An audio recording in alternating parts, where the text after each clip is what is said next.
We have got Mr. Dean Brody on Pure Country. How are you? I'm good. Good. Have you been? I've been good, busy, and I see you've been pretty busy too.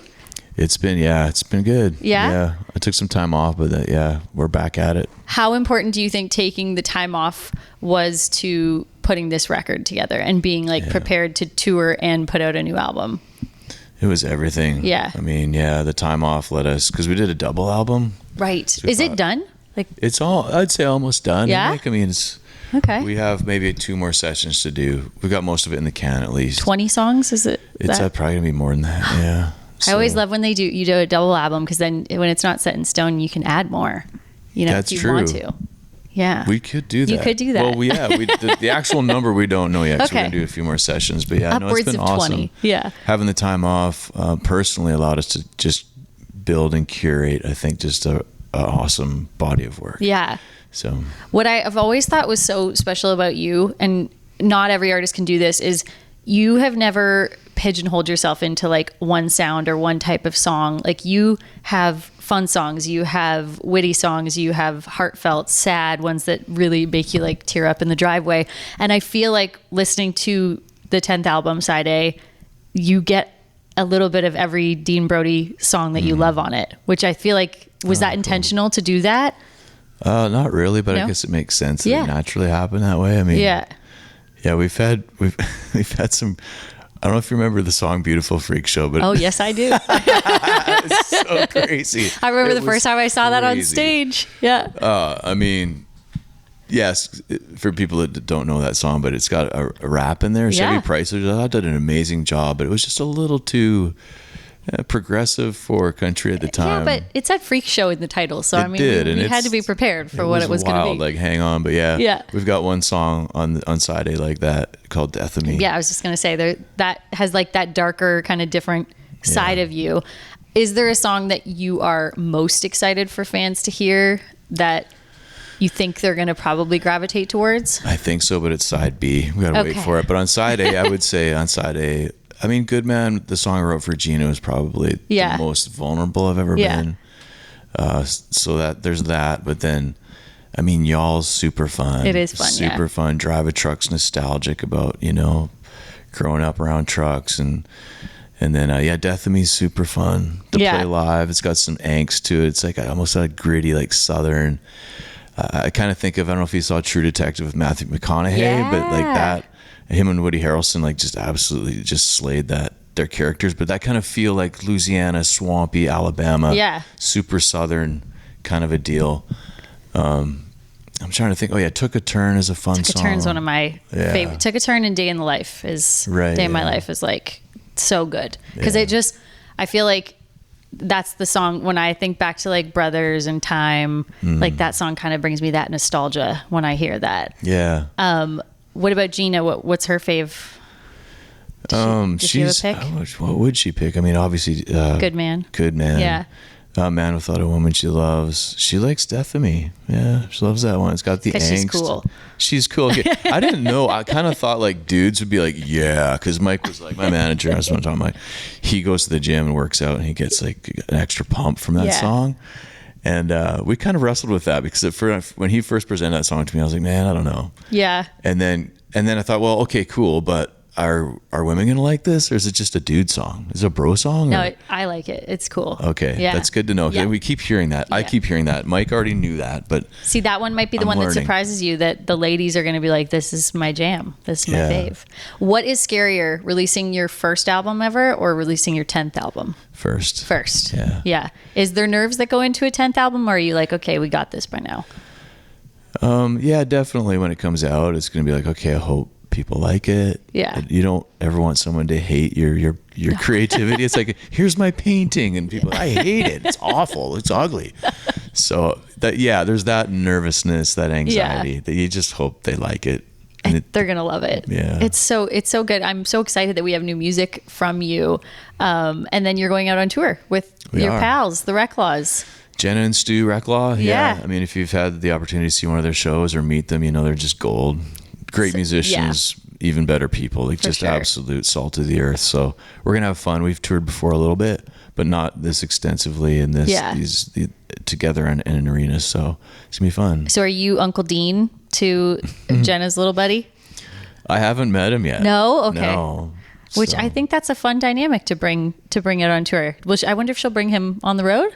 Maybe. I mean, there was talk of it. Yeah. I mean, I think Ryan's gonna fill in a lot there. A good dad, right yeah, there. He's a good boy. But you, I feel like, have had a lot of like working with Jade Eagleson. You were Uncle Dean to his kiddos, and I remember talking to him last year at CCMAs and him saying like, still to this day, it's like, you know, Uncle Dean's way cooler than Dad when it comes to music. Is that fun for you to get to like have that with your friends that you're also making music with and getting to spend time with their kids?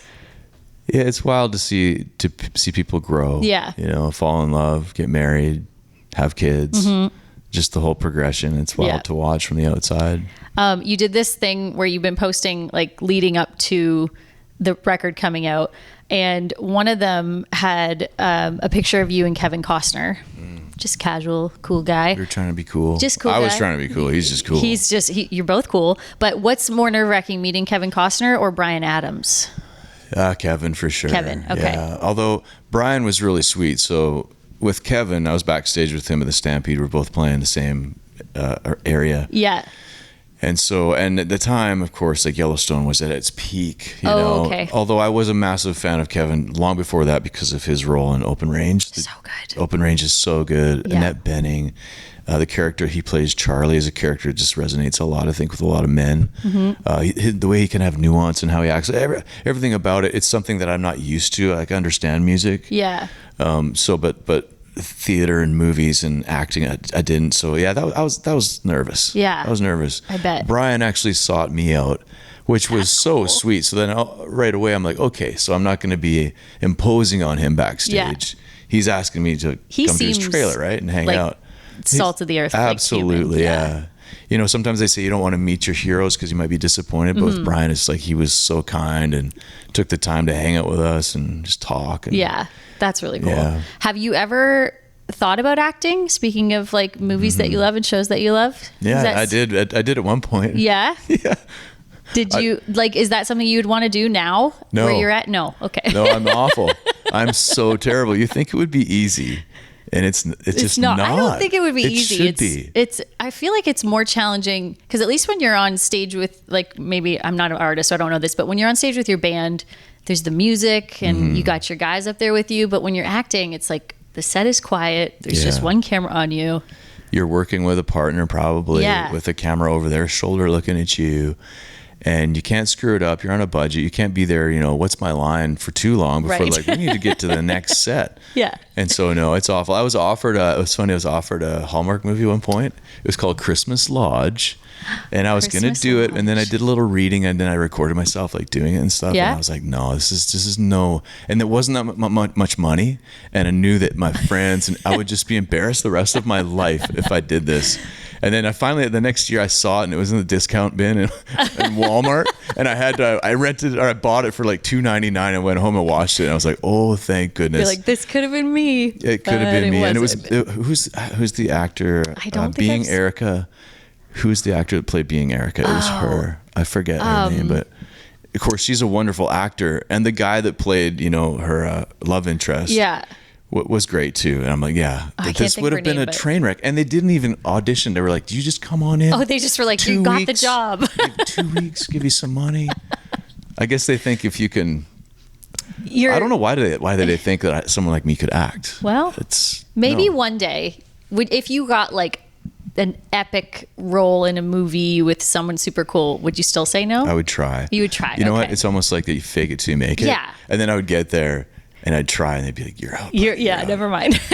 That's so funny. But I do feel like you have to kind of put yourself in positions that scare you to, you know, challenge yourself. What do you think if you were put in a room with your younger self that was first putting out a record, just starting out, what would he think of this record? What do you think would be one of his favorite songs on? Oh, wow. I think all of it. I think I'd be proud of it. Yeah. Yeah, I've grown a lot. You know, it's funny. We were at a station this morning. They brought up some old reels, like even old interviews and stuff they had, and I was quite embarrassed. Were you? You know, I was like, it's never fun. I was just a baby. You know, I was a baby when I got into this, and I didn't even fully know who I was. Right. And so in a what do you call it? A medium where you're supposed to know about yourself because you're writing about yourself and your perspective on life. I really didn't know myself like I should have, maybe. Yeah. And so that journey's been interesting. And yeah, I think on who I was and who I am now, and I'm much more comfortable in who I am now. Yeah. I want to read you something I saw on, it was actually a video. Speaking of pulling up, I'm not going to pull up an old video of you, but it's okay, you can. Yeah, I'm not going to. It was a video you posted of you singing Brothers, and Tyler Joe Miller commented on it. He said, I vividly remember sitting in my 91 Camry, warming up my lunch break from putting siding on houses in the winter and hearing this song come on the radio. It was a moment that the music really made me feel something. Thank you, brother. Oh, I didn't see that. Which I think is so cool, because you are that song. So many songs of yours have been that for other artists where they've heard that and that's really stuck with them. Do you remember having a moment like that, sitting in your car listening to a song from an artist and it making that big of an impact on you? You know, it was interesting. There was a Tebe song years ago. It was called Man to Man, I think. Okay. Yeah. And I got choked up. It was about a relationship between a dad and his son, and I remember that hit me hard. Some of the songs I've recorded hit me hard when I'm singing them, like, because they're still new to you. So when you write a song, you write it on a guitar, and it's just on the guitar there. And then you go into the studio, and the musicians add so much to it, so much emotion. So there's layers of just beautiful music. So like in a song like Brothers, or I'd Go to Jail Over Her, where I'm singing about my daughter and wanting to protect my daughter. It's like, you get in the studio and it's dark, it's black. You just finished recording it maybe the day or two before with the session with the guys on the floor in Nashville. So all of a sudden you've got the song you wrote, but with all this beautiful, like, emotional music around it. Yeah. And then you're supposed to sing it alone, quiet, it's dark in there in the sound booth. And there's been times where I had to just leave and go for lunch. Like, Matt, I can't do it. I can't finish this. Yeah. Just you keep choking up and tearing up. And, well, I think too, when you write things that are personal to yourself and then you hear it in such an impactful way with so much more behind it. Has there been a moment where you've released a song like that and then went to perform it on stage and been like, oh, what have I done to myself? Oh, yeah. So recently, Good Man was that. Yeah. I forget where, I think it was Niagara Falls. And I was singing it, and then it just hits you at a certain moment, and you're just like, because Gina was side stage, I'd written it for her, and I'm just like, you're like, you gotta go. Yeah, and then you almost got to think about a hamburger or something, like you really do, to get your shit together. You're like, what's the weirdest thing I could put in my brain right now while singing Good Man? That's so funny.